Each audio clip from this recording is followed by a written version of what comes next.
10 kaidah dalam tazkiyatun nafas, dalam pensucian jiwa, yang ya diharapkan dengan 10 kaidah ini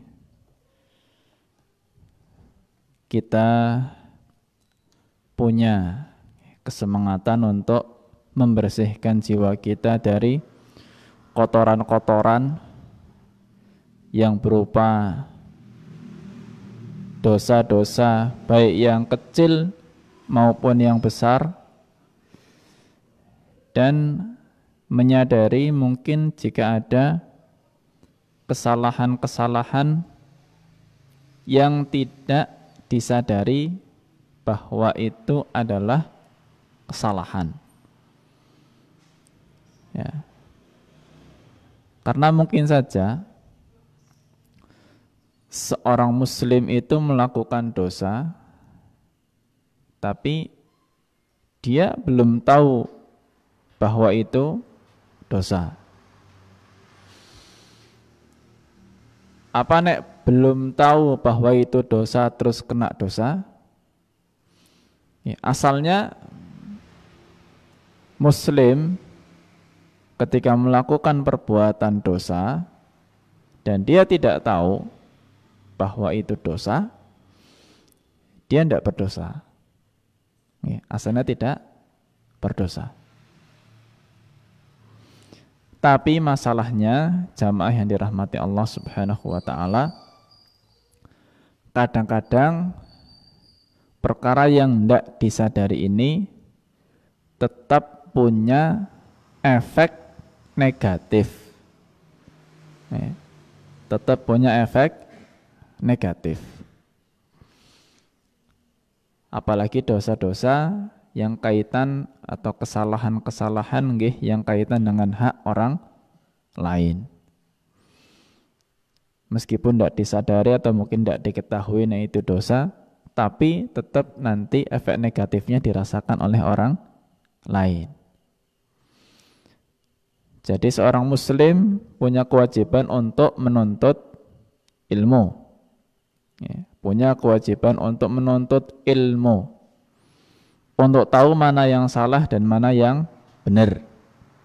Jangan takut untuk tahu bahwa perkara itu salah. Okay. Jangan takut untuk tahu. Kadang-kadang ada orang tidak belajar itu apa? Takut kewenangan bahwa apa yang dilakukan itu salah. Ya. Contoh, ya. Ada orang punya bisnis, seumpama, punya bisnis, jual beli barang, jual beli barang.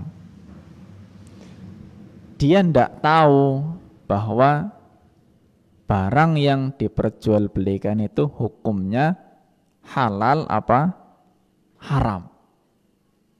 Ya, dia tidak tahu. Saya jualan ini, saya tidak tahu ini halal apa haram, yang penting dodolan.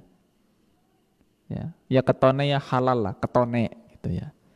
Biasanya kan modalnya modal perasaan. Nah, ini bahaya nek modal perasaan.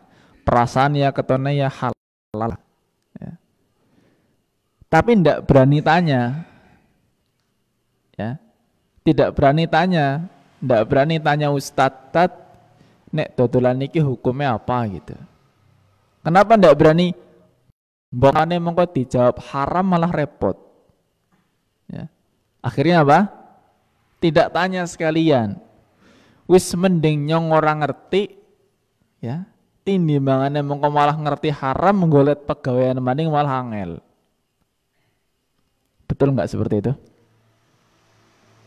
Dibolehkan nggak begitu?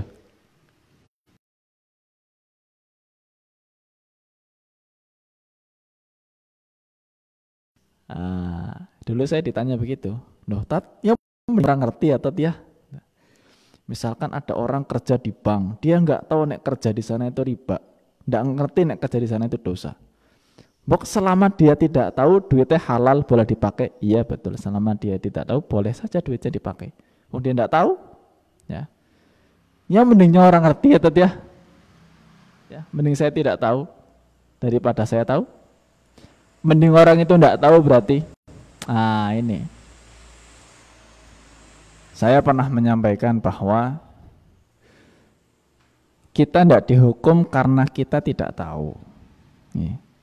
Tapi kita tetap dihukum karena kita tidak mau tahu.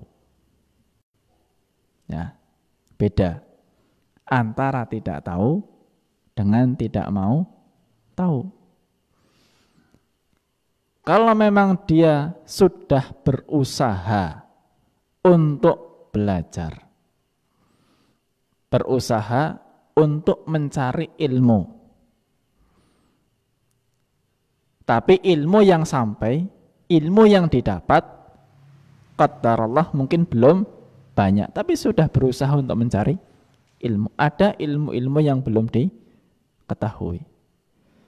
Nah, yang belum diketahui ini mungkin kadang-kadang terus melakukan kesalahan karena dia belum tahu. Tapi tetap terus berusaha mencari tahu. Biasanya orang yang memang berusaha untuk mencari ilmu, nek kemudian tahu bahwa yang dilakukan itu salah, itu siap untuk meninggalkan kesalahan. Siap. Tapi tadi orang dasarnya tidak mau cari ilmu, tidak mau cari tahu. Ya. Maka dia sudah kena kesalahan duluan bahwa dia tidak mau tahu. Ya, sedangkan kewajibannya adalah fas'alu ahlal dzikri in kuntum la ta'lamun. Ya, dalam surat An-Nahl ayat yang ke-43 Allah sudah berfirman, tanya, ya, fas'alu, ya, tanyalah kalian ahla dzikri kepada orang-orang yang berilmu, in kuntum la ta'lamun, jika kalian tidak tahu. Jadi ada kewajiban untuk memberitahu, mencari tahu, mencari tahu. Karena di sana-sana ternyata ada orang-orang punya pemahaman begini. Ya. Contoh, ada pegawai, ya, ada pegawai kerja di tempat nuwun sewu yang riba, ya. Mungkin di bank konvensional, apa mungkin di asuransi konvensional, apa mungkin di leasing, yang biasa minjam-minjamkan duit untuk beli motor, beli mobil, atau mungkin juga koperasi simpan pinjam yang juga meminjamkan uang dengan nanti berbunga. Ada pegawai kerja tempat-tempat begitu, terus ngerti bahwa ternyata pekerjaannya itu tidak halal. Karena apa? Ada riba di situ, ada bunga, membungakan pinjaman, tidak boleh. Wah, ngerti. Terus kepengin mundur, kepengin mundur. Lapor sama bosnya, Pak, saya mau mundur. Loh, kenapa mundur? Karena ini menurut syariat, nek kita minjamkan uang, kemudian baliknya kok ditambahi, ya, diperjanjikan harus ditambahi, ada bunganya. Apa saja judulnya? Tadinya mungkin judulnya bunga, begitu bunga kok orang-orang paham iki riba, bunga diganti istilahnya sedekah. Nanti sedekah, katanya sedekah ya ora pas ya, ganti maning dana himbah, pokoknya apa saja namanya. Ya, nek diperjanjikan baliknya harus banyak, lebih banyak, maka itu tidak boleh. Ini nek menurut syariat, Pak, ini tidak boleh, Pak. Jadi nuwun sewu, saya tidak akan meneruskan kerja di sini. Terus bosnya ini atasnya mengatakan, ya silahkan jenengan mau keluar, ya. Tapi ndak usah kabar-kabari pegawai yang lain, nek ini haram. Ya. Loh, kenapa? Nanti pada keluar semua. Justru kita punya kewajiban untuk memberitahu bahwa ini tidak boleh. Loh, nanti nek keluar semua bagaimana? Walhamdulillah, berarti tobat kabeh. Ya. Allah Subhanahu wa taala pasti akan memberikan jalan keluar yang lebih baik daripada itu. Ya. Yakin. Ya.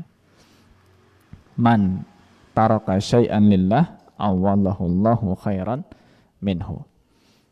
Barang siapa meninggalkan sesuatu karena Allah, pasti dia nanti akan diganti oleh Allah Subhanahu wa taala dengan perkara yang lebih baik. Ya. Jadi tujuan kita untuk membersihkan diri-diri kita dari hal-hal yang seperti itu, ya. Dosa besar, dosa kecil, dari keyakinan yang salah, yang mungkin tadinya belum berilmu jadi berilmu. Itu harapan dari pengajian pensucian jiwa atau tazkiyatun nufus. Dan ya sedikit saja mungkin karena ini malam hari ini adalah kaidah yang terakhir, ya, kaidah yang ke-10 sebetulnya. Sedikit saja mungkin mengulas atau singkat saja dari kaidah-kaidah yang pertama dulu, bahwa yang pertama kali dulu menjadi kaidah yang pertama at-tauhid aslu ma tazku bihin nufus. Ya, bahwa tauhid itu adalah pondasinya untuk pensucian jiwa. Ya, jadi pondasinya adalah belajar tauhid, ya, belajar untuk mengesahkan Allah Subhanahu wa taala. Itu pondasinya. Ya. Yang kedua, ad-du'a miftahu zakatin nufus. Doa adalah kunci, ya, untuk kesucian jiwa. Jadi tetap minta kepada Allah Subhanahu wa taala. Ya, karena yang mensucikan jiwa Allah, bukan kita. Ya, kita berusaha, kita berdoa, Allah yang membersihkan. Itu kaidah yang kedua. Kaidah yang ketiga adalah Al-Qur'anul Karimu manba'ut tazkiyah. Bahwa Al-Quran adalah sumber, ya, mata air untuk pensucian jiwa. Ya, sumber mata airnya dari Al-Quran. Jadi ilmunya, sumber utamanya dari mana? Dari Quran. Ya, belajar utamanya sumbernya dari Al-Quran, bukan dari yang lain-lain. Kaidah yang keempat adalah ittikhadul uswati wal qudwah, mengambil teladan. Ya, jadi sudah dari Quran, kita ngambil teladan dari siapa? Dari Nabi alaihi salatu wassalam. Ya, bagaimana Nabi mengajari para sahabat untuk beribadah, untuk bermuamalah, ya, harus mengambil teladannya dari Nabi alaihi salatu wassalam. Kaidah yang kelima adalah at-tazkiyatu takhliyatun wa tahliyah. Jadi pensucian itu tahapannya membersihkan dan menghiasi. Ya, membersihkan dan menghiasi. Jadi membersihkan dari dosa, kemudian nanti menghiasi dengan ibadah, menghiasi dengan akhlak yang mulia. Ya, itu tujuan dari pensucian jiwa.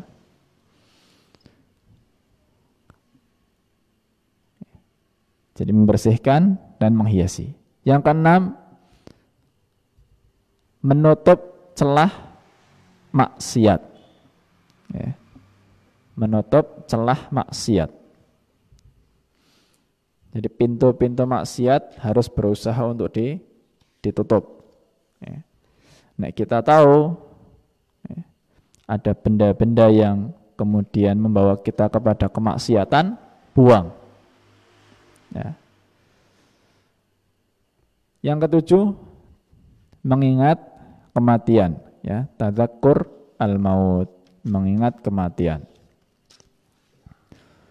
Yang kedelapan, memilih teman yang baik, ya, yang soleh.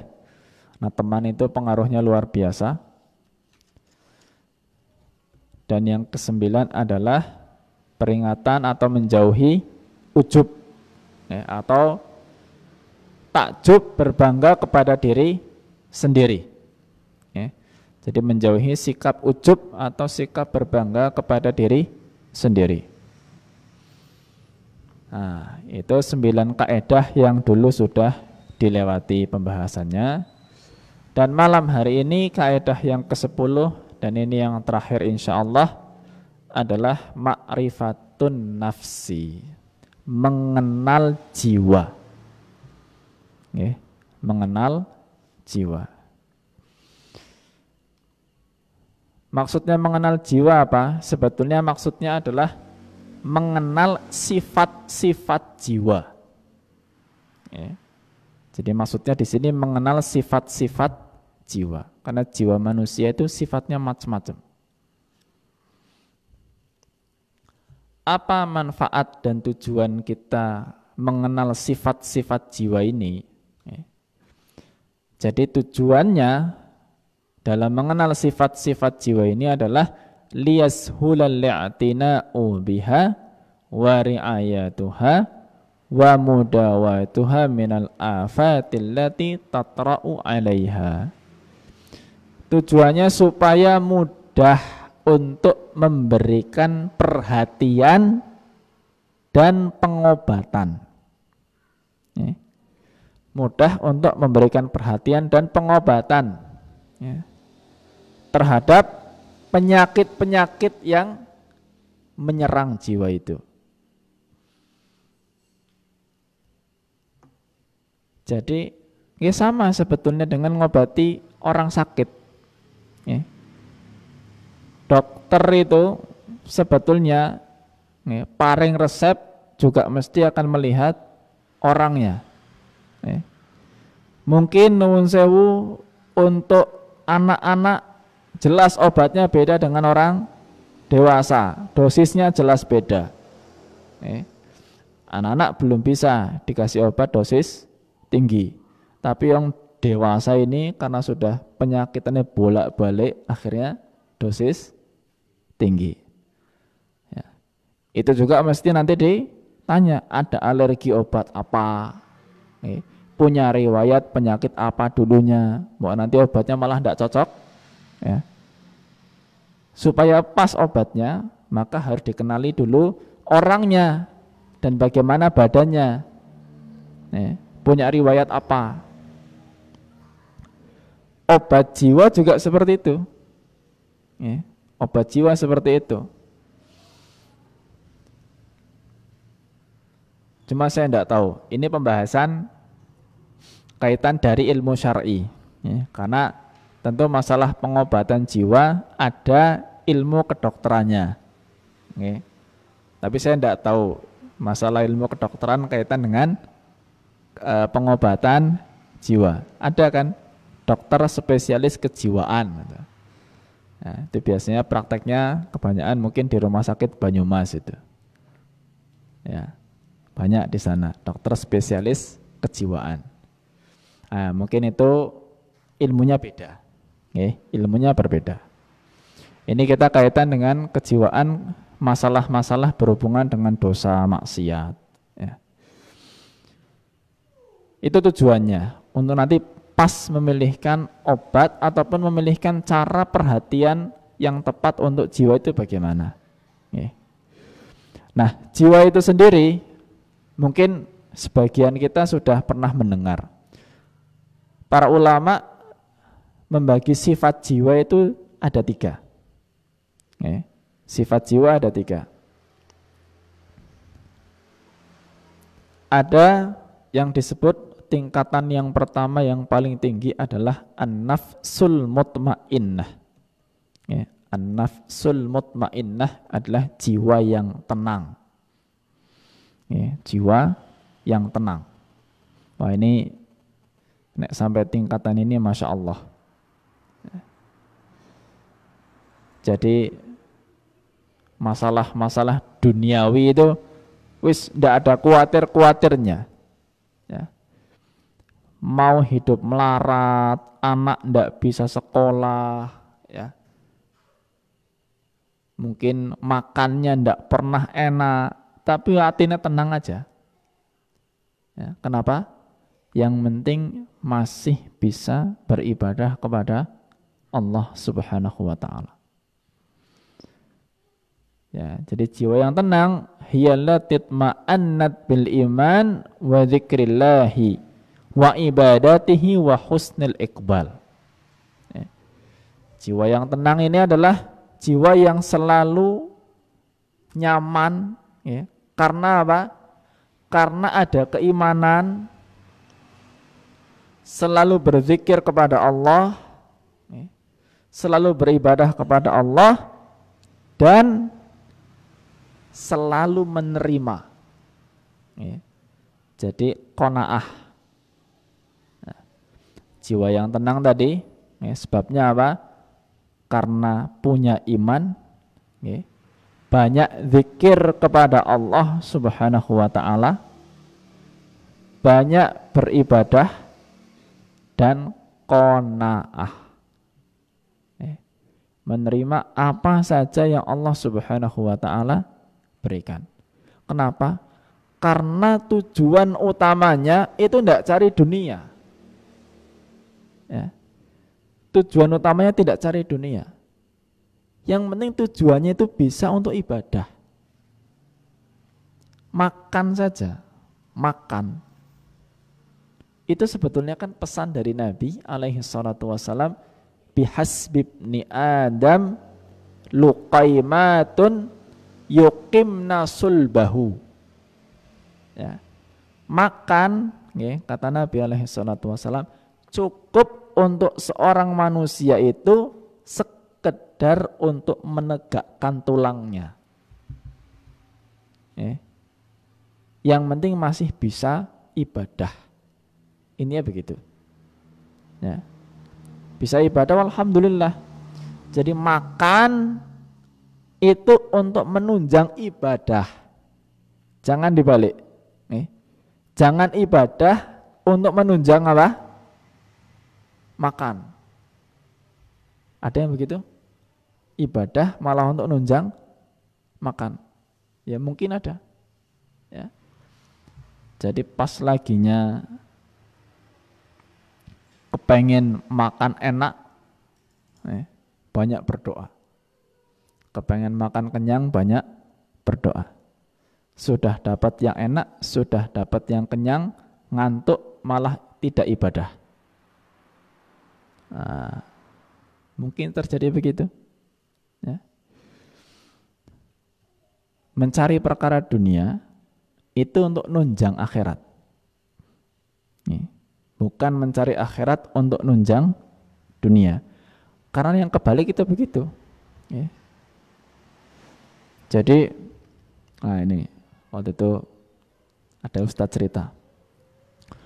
Arab hajatan, ya, Arab hajatan, lendonga ngepeng banget, ya, dongane ngepeng pisan, ya Allah, saya punya hajat, mau nikahkan anak, tolong mudahkan rizki saya, lancarkan acaranya, dan seterusnya. Pokoknya saben dina berdoa, sholat, minta rezeki, minta dilancarkan acara.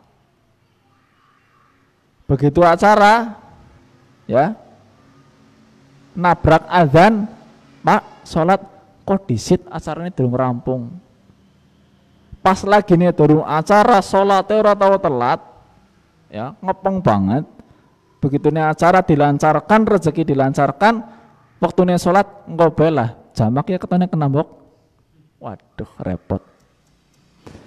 Ini akibat kalau perkara akhirat untuk nunjang dunia. Ketika dunia sudah dapat, sudah lupa dengan akhiratnya.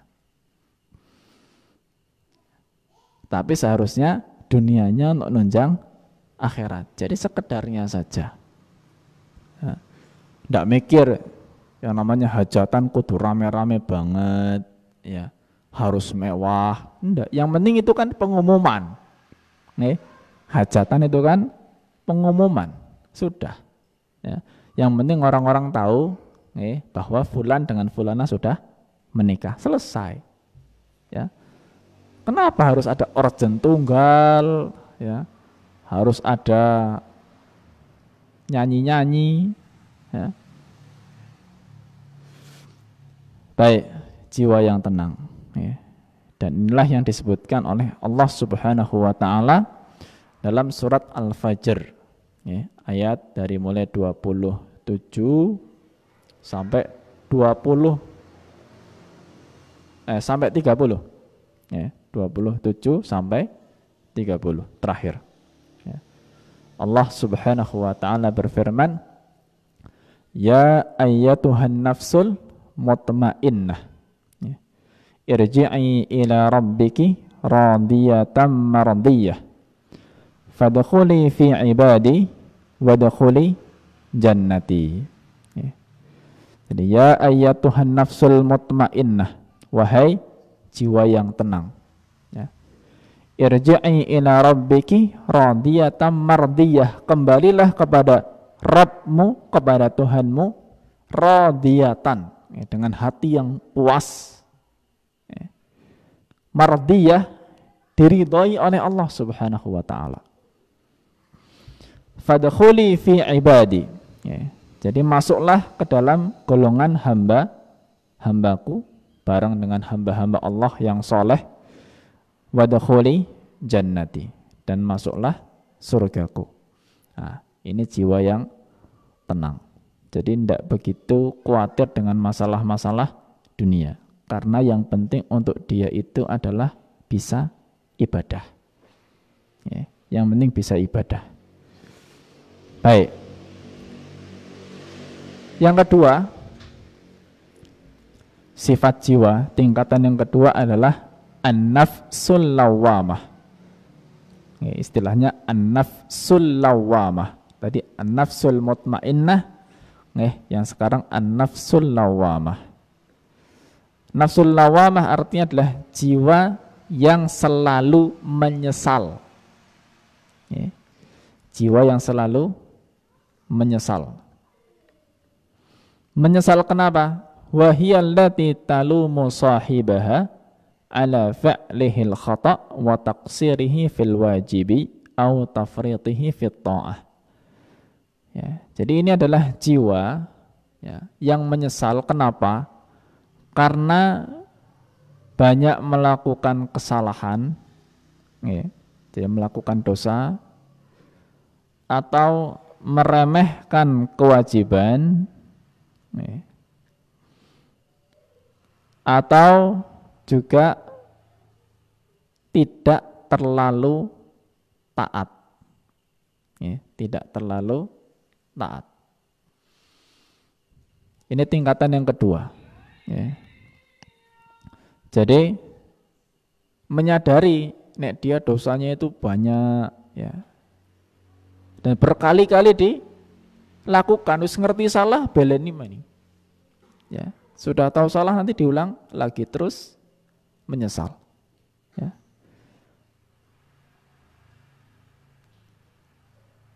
Dan ini yang disebutkan oleh Allah Subhanahu wa ta'ala dalam surat Al-Qiyamah ayat yang kedua. Wala uqsimu bin nafsil lawwamah. Ya. Dan aku bersumpah dengan jiwa yang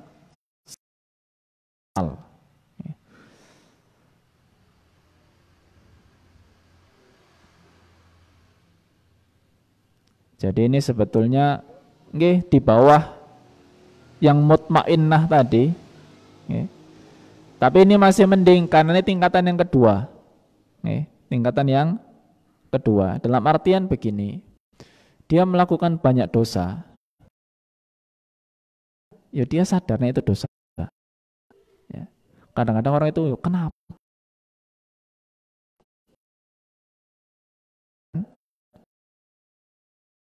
Ya, ya.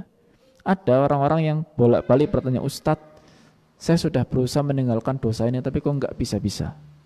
Ya, kenapa? Tuh. Nah, maka kembali, ya, sebetulnya Kalau orang yang sudah menyadari seperti itu, menyadari bahwa dia seharusnya banyak minta kepada Allah Subhanahu wa taala untuk dimudahkan keluar dari maksiat itu. Ya. Bagi yang susah untuk meninggalkan maksiat dan itu maksiat, ya. Khawatirlah, mbok, ya. Khawatirnya apa? Mbok dia termasuk orang-orang yang memang justru, ya, dipersiapkan untuk sempat masuk neraka. Kenapa? Karena kan dalam hadis Bukhari Muslim Nabi sudah bersabda, ma minkum min ahadin illa waqad kutiba maq'aduhu minal jannati wa minan nar. Setiap kalian itu sudah dicatat oleh Allah Subhanahu wa taala tempatnya di surga atau di neraka. Sudah dicatat semuanya. Nah, terus para sahabat bertanya, "Ya Rasulullah, afala nattakilu ala kitabina wa nada'ul amal?"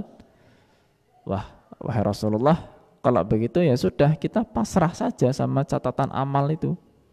Ya. Dengan catatan Allah, toh sudah dicatat semuanya, ya. Dan kita sudah tidak usah beramal, wong sudah diputuskan nanti fulan ini tempatnya di neraka, fulan tempatnya di surga, sudah diputuskan semuanya. Nah, jawaban Nabi alaihi salatu wassalam adalah i'malu fakullun muyassarun lima khuliqalahu. Kalian beramal saja, beramal saja, karena setiap orang itu dimudahkan oleh Allah sesuai dengan tujuan penempatannya nanti. Faman kana min ahli sa'adah fayuyassaru li amali ahli sa'adah. Orang yang sudah dicatat untuk bahagia nanti di surga pasti dimudahkan oleh Allah untuk beramal dengan amalannya ahli surga. Wa man kana min ahli shaqawah fayuyassaru li amali ahli syaqawah. Yang kita nanti masuk neraka pasti dimudahkan oleh Allah untuk melakukan amalan-amalannya penduduk neraka. Nah, makanya ada orang seumpama bolak-balik maksiat susah untuk dihindari, harusnya khawatir. Kenapa saya ini arep maksiat itu gampang banget gitu. Ya. Mau maksiat itu mudah sekali, kenapa? Khawatir, mbok barangkali, tapi nggak memastikan ya. Ini malah ujian untuk dia, banyak dimudahkan untuk maksiat, ya. Nantinya malah mendapatkan penderitaan ketika sudah menghadap Allah Subhanahu wa taala. Jadinya berusaha untuk kemudian apa? Sekuat tenaga meninggalkan maksiat itu, banyak istighfar, banyak taubat. Banyak menyesal. Nah, tingkatan yang terakhir adalah an-nafsul ammaratu bisu. Jiwa yang selalu memerintahkan kepada yang buruk.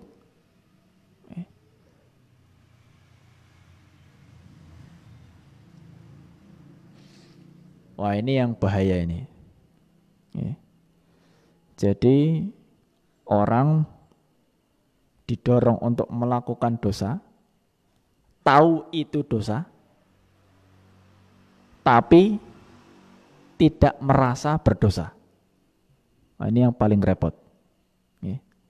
Selalu melakukan dosa, tapi tidak merasa berdosa. Tidak merasa berdosa. Ini pengobatannya paling repot. Operasinya paling repot ini. Ini orang yang seperti ini harus banyak diingatkan dengan bentuk-bentuk hukuman Allah Subhanahu wa taala di akhirat nanti. Diingatkan dengan bentuk-bentuk hukuman di akhirat nanti. Contoh lah, misalkan diingatkan nanti itu di neraka hukuman yang paling ringan apa? Hukuman yang paling ringan, orang pakai sendal atau nginjak kerikil, ya panas, sendalnya panas, kerikilnya panas, itu panas di sikil yang apanya? Otaknya. Yang begitu-begitu diingatkan. Dengan perkara-perkara yang menyeramkan begitu. Neraka gue ya, jenengan nek jeblos, gue 70 tahun nembe tekan dasare. Bayangna jajal. Nah, itu diingatkan begitu supaya apa? Serem itu. Ya, karena dia tidak merasa berdosa. Jadi harus diingatkan dengan yang mandan-mandan serem begitu. Ya. Nah, yang seperti ini diingatkan, wis tenang aja, Allah Subhanahu wa taala Maha Pengampun.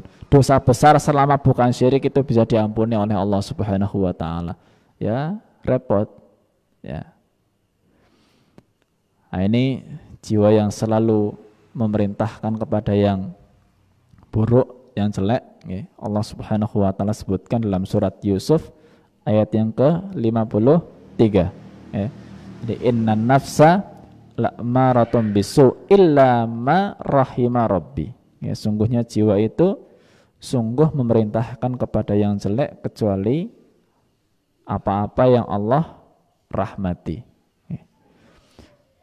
Nah, 3 sifat ini jamaah yang dirahmati Allah itu bisa gabung ngumpul di satu orang. 3 sifat ini sekaligus bisa ngumpul di satu orang. Orang itu bisa ada kalanya jiwanya tenang, tapi nek lagi imannya turun, ya akhirnya mungkin bisa masuk di tingkatan yang kedua tadi, melakukan dosa-dosa, tapi ya bolak-balik ya sadar, bisa malah terjun ke tingkatan yang ketiga, akhirnya melakukan dosa tapi tidak merasa berdosa. Jadi untuk kita jamaah yang dirahmati Allah Subhanahu wa taala, mungkin kondisinya beda-beda. Ada yang mungkin saat ini walhamdulillah diberikan ketenangan oleh Allah Subhanahu wa taala, seberapapun rezeki, seberapapun berat ujian, hatinya tenang. Karena selalu tadi beriman, baik sangka kepada Allah, lalu zikir, qanaah, ya. Jadi tidak khawatir dengan musibah-musibah duniawi.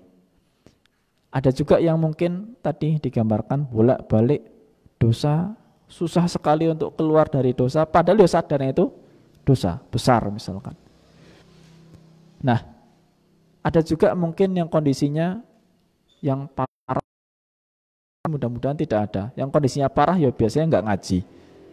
Ya, kenapa? Ya karena tidak menyadari pentingnya untuk belajar, ya. Jadi kepengennya salah terus, tapi dia tidak menyadari salah. Nah, kalau kondisi yang pertama tadi, maka tugasnya adalah berusaha untuk mempertahankan, ya, supaya tidak terjun, ya, pertahankan. Kuncinya gampang, Allah Subhanahu wa taala sudah memberikan kunci, ala bidzikrillahi tatmainnul qulub. Ingatlah, dengan zikir kepada Allah maka jiwa itu menjadi tenang. Itu kunci utama untuk mempertahankan.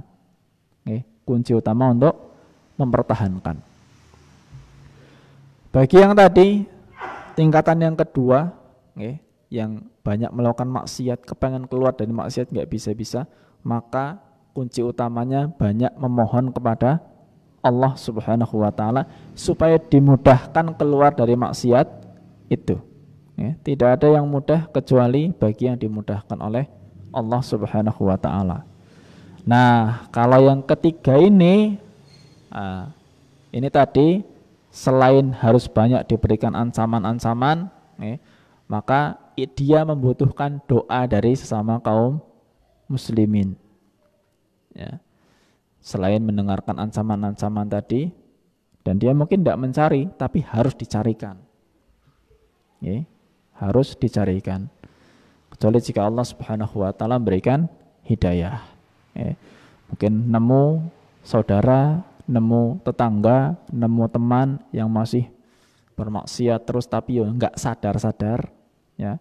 Tugas kita adalah memberikan tadi peringatan. Diterima walhamdulillah, nggak diterima sudah gugur kewajiban kita. Oke. Seperti itu. Dan ini menjadi materi yang terakhir dari kaidah pensucian jiwa. Mudah-mudahan Allah Subhanahu wa taala memberkahi ilmu kita, memudahkan kita untuk memahami, memudahkan kita untuk mengamalkan, dan semoga Allah berkenan untuk mensucikan jiwa-jiwa kita semuanya. Kiranya demikian yang bisa saya sampaikan. Mohon maaf ini sudah melewati waktu. Semoga bermanfaat. Wassallallahu ala nabiyyina Muhammad wa ala alihi wa sahbihi wa baraka wa sallam. Wa akhiru da'wana anil hamdulillahi rabbil alamin.